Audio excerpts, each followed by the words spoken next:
All right, good morning. So this is the second video in my series this week on a rule of life.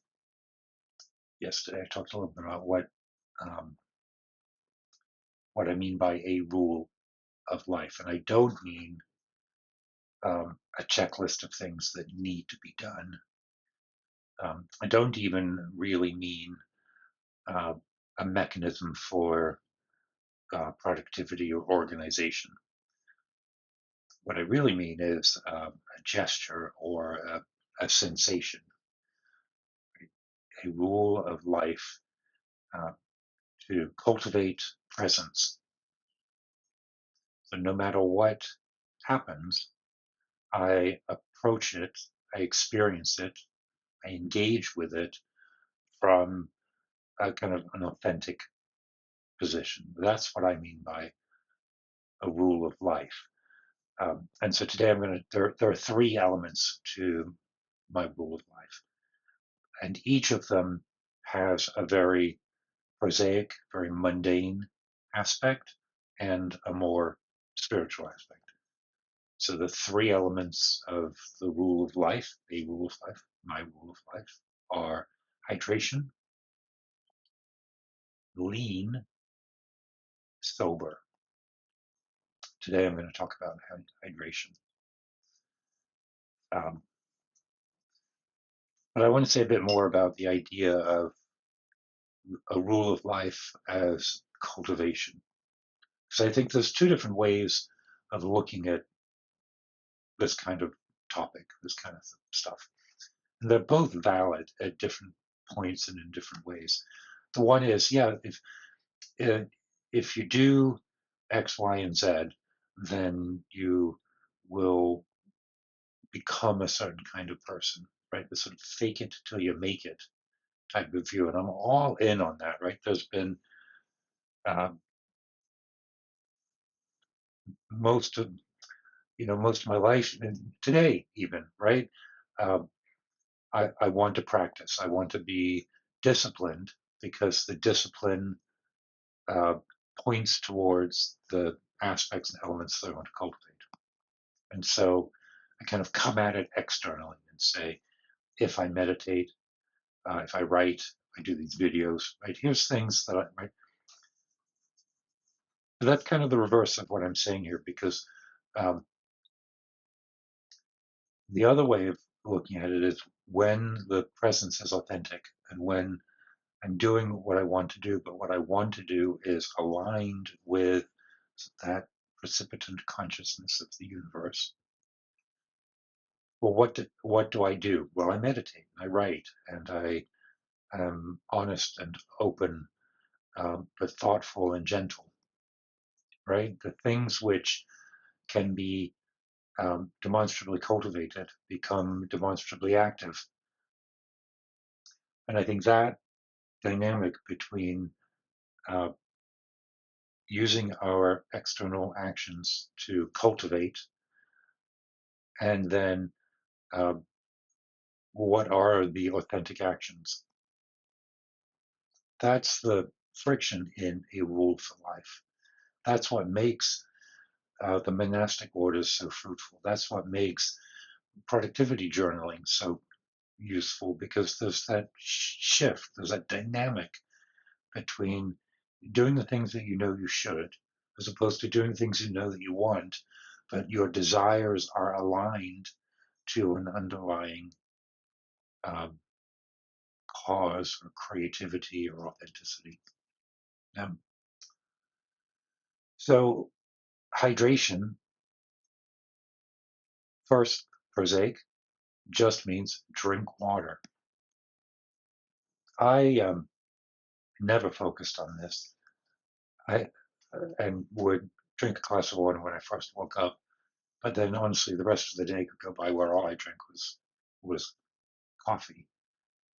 Um, and then last year, um, I did a whatever one, like a workout plan of some kind. One of the goals was to drink a gallon of water a day, 128, whatever. grams, ounces, 120 ounces. I think it's about 4 liters, a lot of water. All I did was drink water and peeing every 35 minutes. But I noticed that several things got better right away. Like I had persistent headaches and backaches, and those went away. They didn't all go away because some of it is truly, age and degeneration of arthritis and things like that. But uh, a sense of kind of heaviness behind the eyelids just went away. Um, my bowel movements improved um, exponentially just because I drank a gallon of water a day. So I've tried to keep that as a daily practice. Now I rarely get to a gallon now, but I quite often get to 100 ounces because I have this, which is very big. It's 64 ounces. Uh, I still start the day um, with a 20-ounce uh, jug that I put some supplements in. It's the first thing I do when I first wake up. I learned that somewhere along the line as well. If you drink just room temperature water, and really like a pint or more first thing in the morning, uh, it really does wake you up in a way that even equivalent to coffee. So water is essential. Nothing earth-shattering there, but really do it. Drink water. We are creatures of water. So then, why does hydration warrant one of the three tools or guides of a rule of life? Well, it's not only will it physically position you, but um, it is the idea of being fluid, of being open, of being receptive. When you are hydrated, you are able to react with a clear, calm, but adaptive equilibrium. Right. So the spiritual dimension of hydration is that um, we are in relation to our boundaries, and we can overflow those boundaries. We can push against them. One of the earliest signs I had that my meditation practice was stabilizing was the sense that as I sat there, it was as if a heavy cloth settled over me like a comfort blanket, but um, it was amoebic, or um, it was like a fluid sac. That it's a nice feeling of like a heavy um, body-sized balloon that settles on you.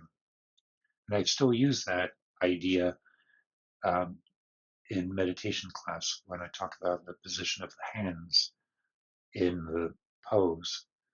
You have this nice openness here. You can't see my hands, but I've got them in my lap. And the sense is you're not holding your hands up, right? You're not letting them flop with my puppet hands. They're sitting in your lap as if there's a water balloon or a sandbag, right? Membrane. When I said amoebic a couple minutes ago, I meant a membrane because we are membranes, right? We have this perception of an internal and external. And being hydrated means that we are aware of that membrane and recognize that there is no difference between internal and external.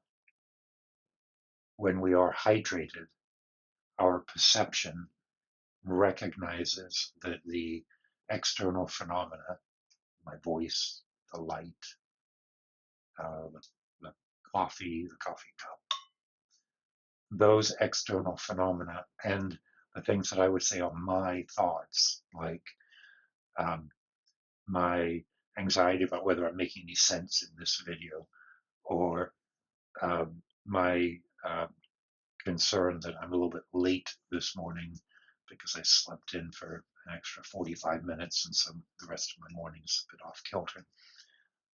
So now I'm thinking about the work day, and then I have a class this evening. Uh, then that makes me wonder whether I'm a good musician. And right, all of that internal dialogue uh, is fundamentally no different than the external input that's coming in.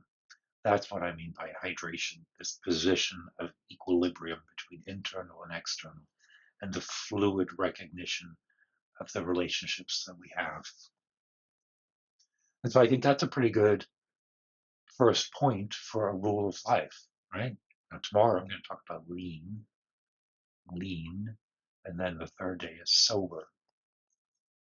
Hydrated, lean, and sober. This is my rule for life, and it constructs or cultivates a position from which I can move, respond in a way that I want to, but I want to because I'm aligned with the precipitant consciousness of the universe. That's a term that refers back to some videos from a few weeks ago when I was talking about Terence McKenna, precipitant consciousness of the universe. Right, go back, listen to that video. Uh, because when I'm done with the rule of life this week, we'll go back to that and see how it all starts to fit together. Okay, so let me know what you think, uh, but also wait till we've done all three of the videos before you decide whether this is something that's right for you. This is something I think can be taken and used. A lot of what I say, the idea is um, it's an idea or a shape in my mind, and probably has nothing to do with the shapes and ideas in your mind, but might resonate enough for you to think about what's the equivalent. This, I think, is different. That I think if you were to take these ideas, you could apply them to your life as well. So it's a little bit different from what I often talk about. So I would love to hear what you think. Um, and if you have anything similar or any questions, drop them in the comments. Uh, because of the way the week worked out, I haven't had a Q&A this week. Usually on Thursdays, I go through the comments and answer questions. But I'll get back to that next week. So just drop your question, drop your comments, drop your suggestions, whatever, and I'll get to them. So with that, keep your wits about you. And the phrase I've started to use is, may the vortex be close by and effervescent. We'll talk about that too. So